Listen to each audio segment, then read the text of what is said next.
In this video, you're going to be finding out how to do a proper kettlebell snatch without tearing up your hands. I've been getting a lot of requests asking, hey Ameer, can you show us how to do a proper snatch? Now, in my mind, there is no such thing as a proper snatch, formation. Each single person has a different phenotypic expression. You have a person that's 6'4", will dictate a different technique as opposed to a person who's maybe like 5'6". However, each and every one of you has one goal in common, and that is to avoid ripping your hands. I've ripped my hands, holy shit, a million times, and it sucks, You rip your calluses, it starts bleeding, you get fucked up, you can't train for like 2-3 days, you can't touch anything because it's too sensitive. So the technique I'm going to be showing you today is really to avoid that callus and ripping of your hands and avoid injury, period. Okay, so we're going to be focusing on two types of snatches today. The first snatch would be a classic GS kettlebell sport type of snatch you do in competition. The second type of snatch will be more like explosive hardstyle type of snatching. But each in its own right will actually prevent that callus buildup. It will actually prevent from your hands from getting ripped up. So we'll start off with the number one, which is a GS kettlebell sport snatch. I got a bell here. I recommend for men to start off with 16 kilo, that's 35 pounds. Women, roughly, I would say anywhere from 10 kilo to 15 kilo. For the supreme advanced lifters, you can start off with a 24 kilo, 28 kilo, and extremely advanced lifters, obviously 32 kilo, okay? First thing is, or I should say the most important thing to begin the snatch is the initial grip. Most people will grip the actual bar, let me just lift it up over here, the bell, I should say. They'll grip it like this, really tight. It won't move around. And that tightness will cause your actual inside of your palm to go up into your beginning of your fingers and cause that callus to rip up. So what we're gonna do is kind of grip it in like a hook type of style, or like a wrench, A-OK grip, some people call it. And what that looks like is from this angle here, is I'm pretty sure you guys see it, is the actual bell portion right here rests inside of my fingers, and my thumb will go on the outside and grip it like this. And if you're looking at it from here, that bell portion is not really touching the inside of my palm per se. It's just like this, right?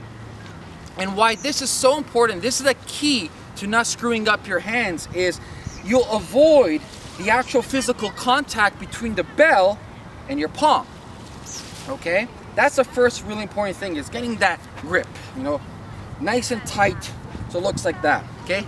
The second stage of a proper snatch is actually using your hips. Most men are really immobile, from sitting down too much, not really focusing on joint mobility, maybe not doing any martial arts or really moving around in the early childhood. A lot of men have tight hip flexors, and their actual range of motion to actually project the bell is kind of shit, to tell you the truth. Most people do like this for the snatch, or something like this, some weird way, right? When in reality, 90% of the snatch is actually your hips.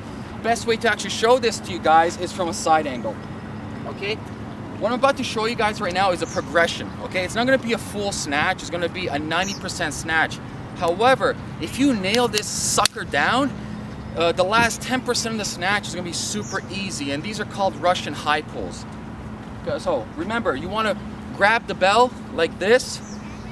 So we grab it, our A-OK grip like so, and it's gonna look like this.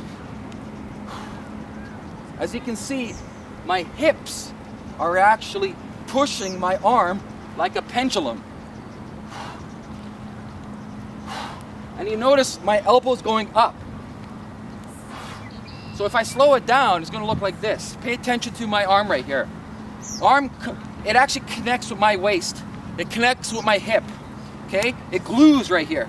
From this position, when it's coming back, I'm literally gonna use my hips. And I like to tell the men out there, okay? Man, are you paying attention? It's like the same thing if you have a girlfriend, wife, or partner, or man to man, whatever, right? You're doing the deed right there, right? You're moving in and out. So you're bringing the bell back in, you're going forward, okay? The bell's going back here, then you're going forward. You want that trajectory. You have to push your whole arm for the bell to go up. It's not really a deadlift. You're not pulling it straight up. That's why I call it a pendulum. It's more like a grandfather clock. It moves like this, right? So once again, it moves back, push with your hips, right? And then the high pull.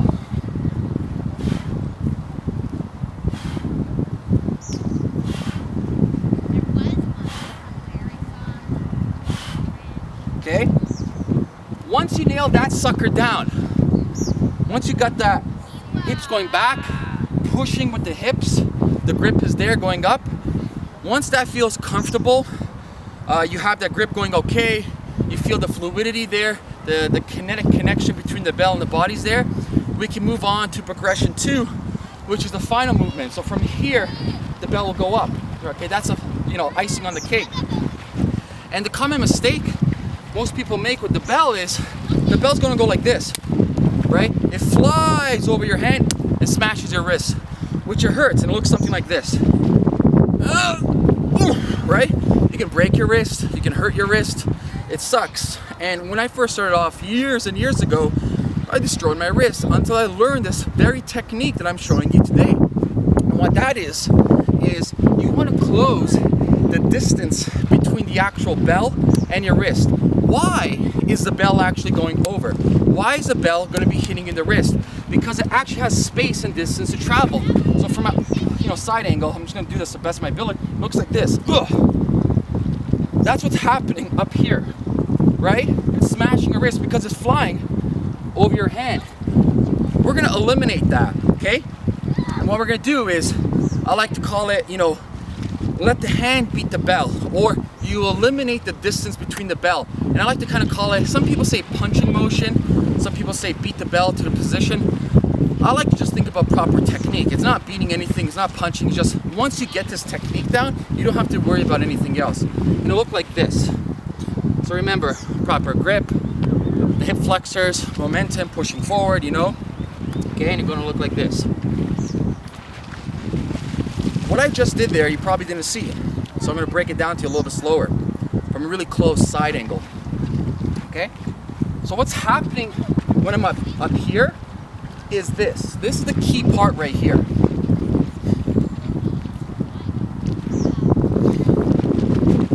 When the bell goes up, I'm not gripping the bell. This is the magic right here. Most will grip like this. See that? They don't let go. However, I let go. I become loose. When you do this, just put it here, the bell will become in a 45-degree position. It's going to be touching your wrist, it's going to be touching, the bottom portion of your palm over here, and your 4 digits up here will be loose. As soon as you let go of the bell up here, it actually closes the distance up much more easily. So the actual physical real estate the bell has to travel is diminished by 1/10. And when I'm going to really slow it down, I'm going to try my best of my ability to really slow it down so I can teach you guys, is this. Okay, grip, nice and good. Hips are going to move. Open up. And once again, open up. See my fingers? They're open. Push, open up. Push, open up. Push, hips, open up, okay?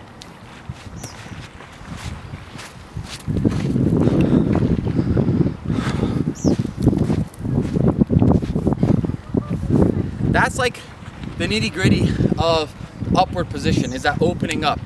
It's crucial that you keep your fingers open. And a great way to actually kind of train that, or work your way up to the top portion, is you can just do cleans. You don't have to do snatches. It can look like this. Open up. Because most people will clean like this. Right? But the clean is the same thing as a snatch. It's just a bottom portion of the snatch. That's all it is, right? Same grip, same movement of the hips. Like so. Watch from this angle. See? Push, open up. Back, push, open up. Open up. Open up. Okay?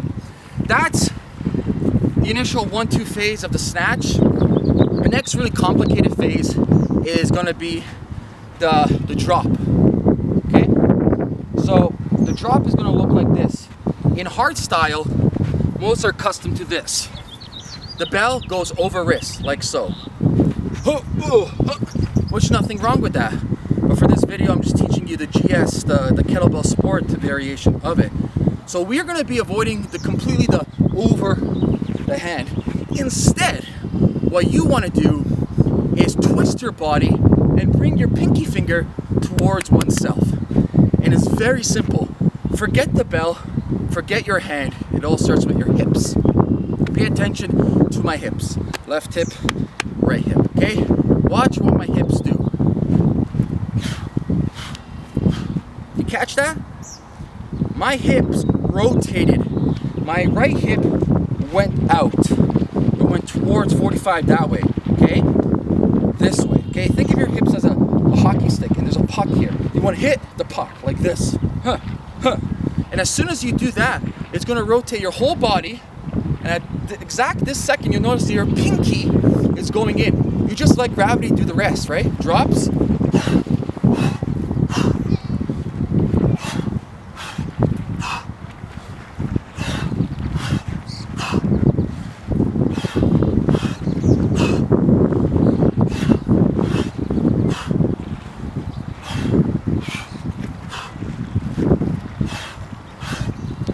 Okay, let's do that from a side view.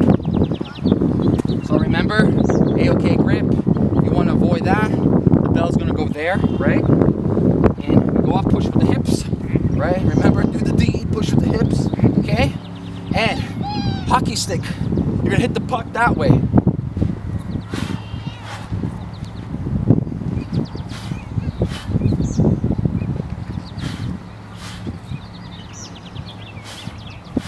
As you can see, digits are open, no closing. That's the number one biggest mistake I see too many people do. Tight, tight, tight, tight. That tightness creates friction. Friction creates pain, creates calluses, creates bleeding, creates no training for the next 3 days, right? So pay attention again. It's gonna start with the hockey puck, the drop, and everything, okay? So hockey stick, I should say. So stick, hit the puck, down, push. Hit the puck, down, push, okay? Now, that's pretty much the breakdown of the snatch. Are you gonna get it first time you try it? Fuck no. Took me a while to get it. But this is the best way that I taught myself and I teach my students out there, is break it down in those two. First, start with the Russian high pull system. Get that grip going. Get the actual kinetic movements of your hip flexors with the bell. Once you get that kinetic hip hinge going, everything else will become easy, you know? So remember, just final recap before the video is done, okay? Good grip, pushing your hips. You can do a couple of sets of this, of the Russian high pull, say 5 or 6, whatever. Get used to it, get used to the kinetic movement, and say maybe on this rep, push. Open your fingers. Hockey stick, boom, down, up, boom. Repeat, hockey stick, hit, push, open, hockey stick, down, push, open. And that's that. That's a progression. Easy peasy. Now it's your turn. Try it out. Hell, I'll give you this option. Film yourself doing it, upload the video, and share with the Optimal Health Warriors out there. I would love to see how you progress. The more we help each other, the better our community grows. If you really enjoyed this video, please leave a comment below of any other videos you want me to make, any questions you have for me. And remember, warriors, live, breathe, grow. Warrior Unleashed. Have a great day.